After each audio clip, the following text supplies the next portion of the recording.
These last couple episodes, a little bit of it was lackluster, but there was still some rich material to go through as a therapist. Now, starting off with Chelsea and Jimmy, okay? Watching them together is just such a toxic relationship. Watching him gaslight her, watching her apologize, him saying he doesn't want to be with her anymore. But why? Can we make it work? It's like watching a puppy be abused by their owner, only for the next day the puppy to lick its wounds and come back and want more from their abuser. Because they want love. They want just like so much from a person who cannot provide from them. And I knew there had been something that had happened with him and that friend, but I think there was an agreement that we would not talk about that on TV. But Chelsea was like, the alcohol is gonna do what it does, and I'm gonna bring it all.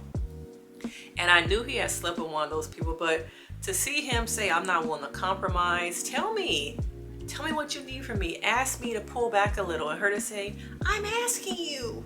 And he's like, I ain't pulling back. I'm done with this. And I was like, is she free? Can she move on? Is this the end? Of course it's not, because it's a toxic relationship and it's not the end. The next day it's just like, I'm so sorry. Can we make it work? You're wearing those gray sweatpants and they look so good. And this is a couple who I could tell after every time they have some kind of blow up, it ends in intimacy. It's this cycle of like, it reminds me of kind of a DV relationship. It's the incident that happens, the fight, we recover, we make up through intimacy, gifts, and then it goes right back into the same system.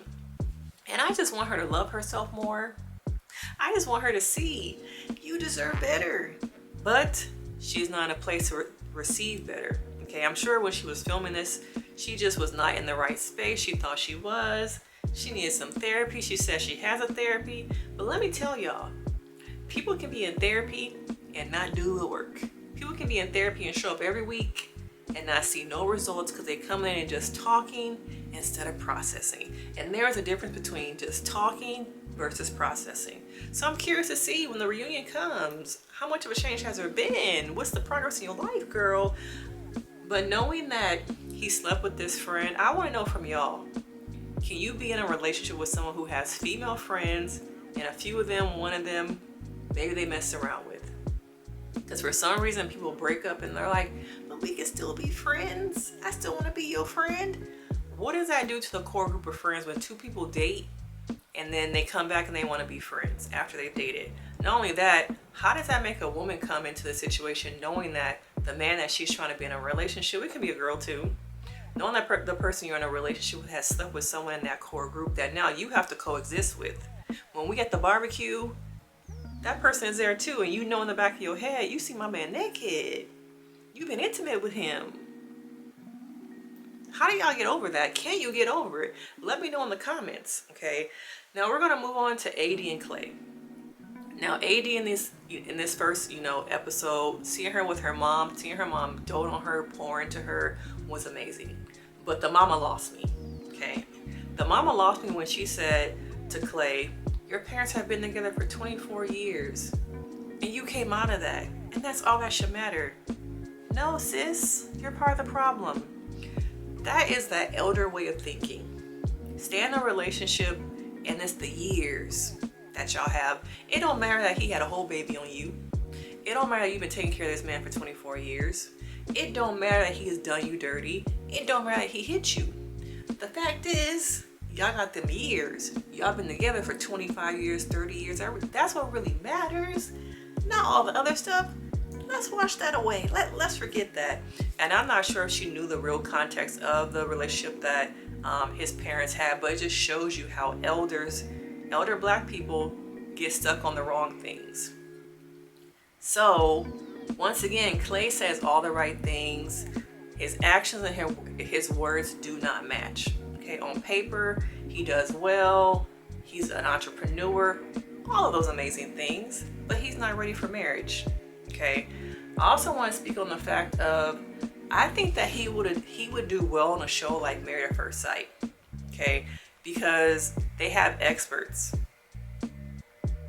I think in a system where he was to get married, but then also have support afterwards or during, like real experts. So them experts don't really be expert no more, But in this situation where he gets married, he's supposed to lead up to marriage, is not a good framework for him. But I think there needs to be some kind of TV show where the people go into a relationship and they have therapy, like real therapy. Like we see them going into couples therapy, we see them going to individual therapy for at least a 6-month period to see how they do from the beginning of the show to like that 6-month mark. I would love that. You know, y'all can call your girl, because I would do it. Come here and sit on my couch, bring them cameras, and we can do the damn thing, okay? But I was just like, Mama, what happened? What you doing? What are we doing? Okay? Now, let's move on to this messy barbecue. The mess, okay?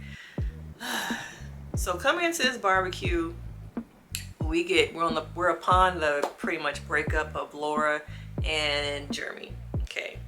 And Sarah Ann pops into the picture, because we're gonna have to get into Sarah Ann.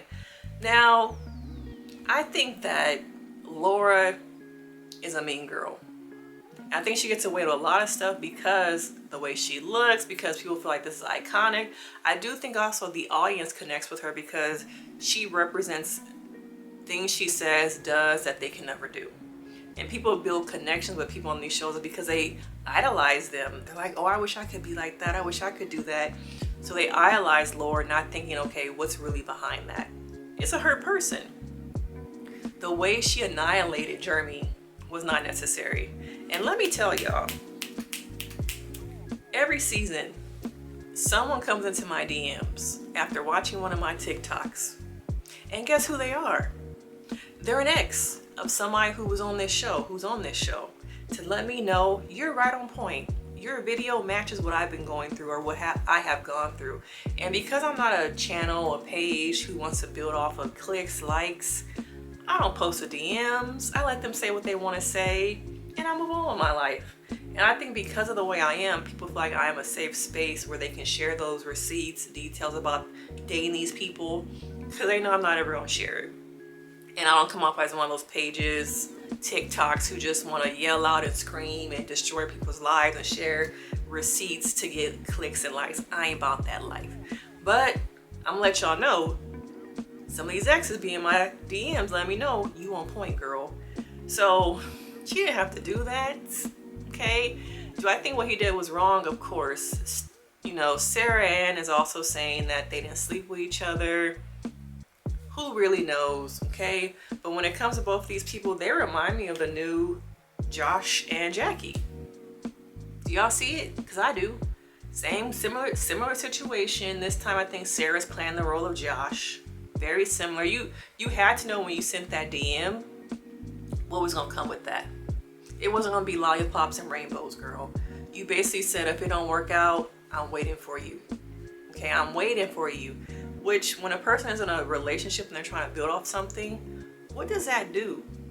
Okay, it's gonna put other thoughts in their minds. If they're already on the edge of like, I really don't know.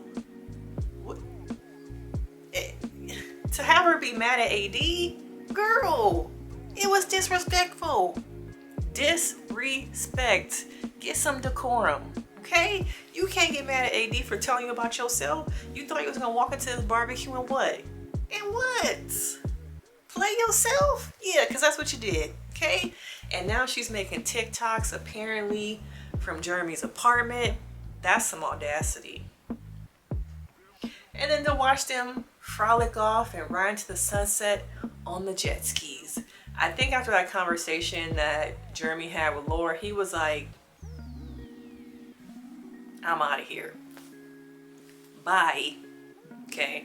But Laura also needs to do a lot of work. But some of y'all, that's y'all queen. That's y'all Jess 2.0. And so let's get into Jess for a little bit. Now, Jess is a pick-me. Her and Chelsea are pick-me's. They just have a different spectrum of insecurity. Jess does it physically. And Chelsea does it emotionally. But they are both on these spectrums of insecurities and they do it differently. Jess is like, let me make sure the girls are out. Did y'all notice that? Let me make sure the boobies are out. and the camera kept just like picking it up. Did y'all notice that she had to make sure the girls were seen in her little linen outfits? Okay, but it was very lackluster. They made us think there was gonna be some climactic scene where Jimmy and Jess get back together, or they meet up. They played people because nothing happened. Okay, now do I think that Chelsea and Jimmy will get married? I don't really know. I don't think so. And it's kind of sad to watch her try on a wedding dress and be so happy that this is her second chance. Girl, ooh, it was sad to watch. Because you just know, like, it's like knowing that the train has already crashed, but you still watching them kind of like try and put the train, like take the wheels off. They got the hammer trying to open up the doors. It's hard to watch, but you're still like watching because you're interested about who else might be in that train. No, but it was sad to watch. Who else? Now watching Johnny and Amy. They're gonna be our boring couple. They have been our boring couple. Unfortunately, there's no drama there. So similar to the Browns and other couples who have lived successfully ever after, we're not gonna get much from them. And it's a little disrespectful because it shows you that the experiment does work, but we're focused more on the drama. They really don't have anything like dramatic happening. I think it was good that he asked her father permission to marry her. Very respectable. But outside the whole birth control conversation, it's not nothing really there. But it's good to see it does work, but Netflix is not focused on the couples who work. We need some kind of like after the altar, like a real after the altar where they focus on just the couples who have worked throughout these seasons, and do something like a summer house, something where we kind of can see like a couples cam of them, how they worked out after the show. But for the most part, you just get that from social media. So it was also interesting to see how Trevor interacted with Chelsea. Knowing now what we know, like you had a girlfriend the whole time. And it's interesting because I think while he was going through the process of applying for the show, both people knew what the game was. We was going to game these people. Okay? And now it's coming out with this other girl. I can't remember her name. But she also had a boyfriend. Okay? She was like, okay, we'll make an agreement. Go on there, be in the pods, but don't accept no engagement. Get your bag, get your money, but come back home to me. And watching him interact with her, knowing that the whole time he had a girl at home and that he was manipulating. So sad to watch, okay? Because Chelsea is like, oh my God, you're here in person. You're so buff. I wonder what that ring is around his forehead. Anybody else notice that? But other than that, I think that's the core of it. Netflix is playing a game with us. They front load us all these episodes only to spoon feed us the last of them. What is y'all doing? Why y'all playing us like this? Normally by now we would get at least one wedding, but they're like, oh no. Psych. We gonna spoon feed it to y'all. So this is pretty much, the recap. They need therapy. It's interesting how the only one to me who kind of has been in the clear is kind of Clay from a male perspective. Like so far he hasn't had no girlfriends come out. He wasn't living no alternative lifestyle. He wasn't doing nothing. He just isn't ready for marriage, but he didn't have a bunch of secrets. Yet, what are we focused on? Have we really pointed out that, are we really focused on the people who have been really problematic? Or are we focused on things that really don't matter? Like Kenneth's sexuality. People are so focused on, is he in the closets? Whereas you have seen there is clear evidence that there were men on this show who manipulated to get on the show. Yet y'all so focused on, is this man gay? Make it make sense. It's the subconscious bias for me, the blind spots, the microaggressions, the little bit of racism. I'll call it out, the little bit of racism. But that's all I got. Let me know your thoughts. Are y'all ready for the next season? I guess we're gonna get the ultimatum back. Are you gonna watch the reunion? Do you want more Love is Blind from me?